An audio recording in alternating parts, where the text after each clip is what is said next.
La salle de fête de la mairie du 6e arrondissement de la commune de Libreville a permis au cabinet NADJ d'être en vitrine lors d'une conférence de presse animée par Maître Michel Ndo Bissot, expert en droit des successions et libéralité, le 31 mai 2025, devant une assistance assoiffée de connaissances et orientation du droit successoral.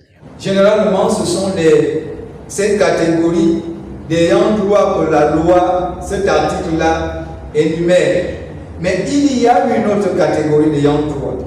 Lorsque nous n'avons pas d'ascendant, père et mère, nous n'avons pas d'enfants, nous n'avons pas de conjoint survivant, c'est là où rentrent les membres de la famille, frères et sœurs, etc., jusqu'à la 5e génération, en fonction des personnes qui vont se déclarer et d'aligner.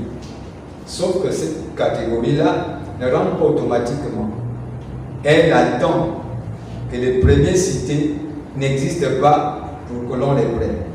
Après avoir planté le décor face aux enjeux, selon la thématique de la rencontre, le mandataire successoral, droits et obligations, le conférencier a fixé les axes en donnant la possibilité aux clients de croire à la justice malgré leur spoliation. Mais en résumé, qu'est-ce que l'on peut retenir de l'échange que l'on a eu aujourd'hui? C'est que le mandataire successoral, qui est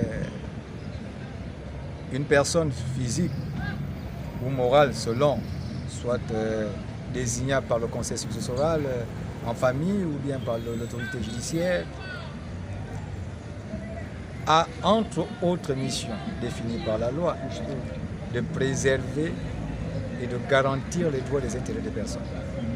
Mais ces missions-là font peser sur lui un ensemble de droits et d'obligations, notamment de représenter la succession, de poser les actes de gestion provisoire de la succession au nom de tous les ayants droit et pour la succession, de prendre ou bien de solliciter même des juridictions des mesures conservatoires relatives à la protection des biens meubles et immobiliers. Il y en a plein, il y en a bien d'autres. À côté de ça, il y a des obligations qui pèsent sur le mandataire successoral. On peut en citer pêle-mêle l'obligation de rendre compte de la gestion de la succession des biens qu'a laissé le décédé à ses ayants droit ou bien potentiels successifs. De garantir la représentation ou bien l'expression de la volonté des ayants droit dans tous ces actes de gestion. Nous en avons cité, qui sont aussi énumérés par les articles 70, 71, ainsi de suite. Surtout l'article 702 énonce quelques éléments, les cas de poursuite possible en cas de manquement d'un mandataire à ses obligations. J'ai tenu personnellement à faire savoir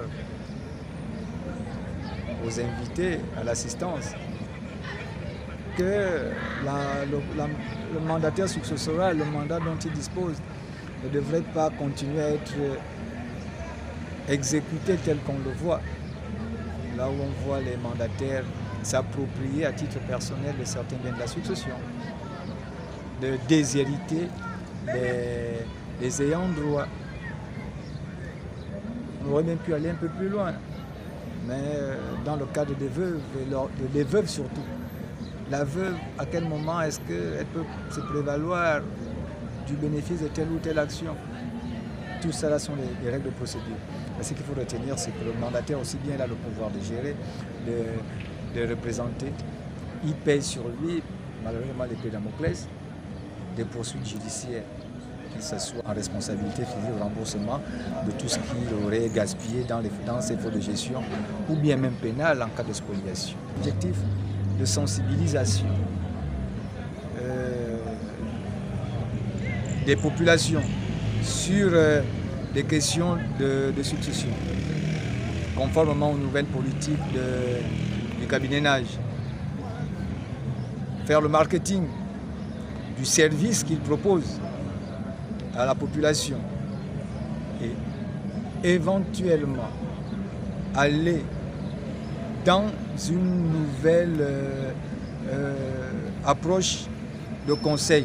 Je vous dis bien ce qu'on m'a dit. D'amener, au lieu de rester les types de conseils où les conseillers juridiques attendent les populations qu'elles aillent vers eux pour les aider dans la résolution de leurs différends, mais d'amener maintenant les structures de conseil juridique, notamment Nage, vers les populations victimes de ces situations en matière successorale, bien entendu, pour ne nous limiter qu'au contexte actuel. Durant des échanges interactifs, Madame Cynthia, participante, a donné son sentiment et avis. La conférence était vraiment instructive pour les familles parce qu'en venant ici, on ne connaissait pas beaucoup de choses.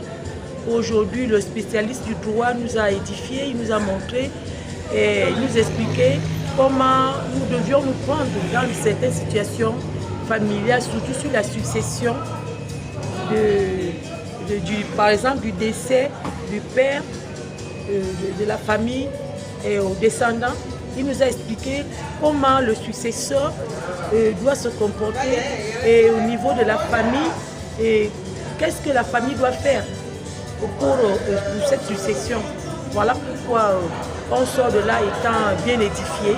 Nous connaissons déjà ce qu'on peut faire pour connaître les enfants légitimes, la succession de la famille et voir à quel moment prendre un successeur judiciaire, comme il venait de nous expliquer quoi. Donc on s'est dit, la prochaine fois, on sera encore de plus en plus édifié sur certaines choses que nous ne connaissons pas au niveau de nos familles. Nous notons que la conférence s'est soldée par des partages d'expériences, conseils, échanges de numéros et futures prises en charge auprès du cabinet NAD qui compte accompagner les victimes après ouverture du dossier.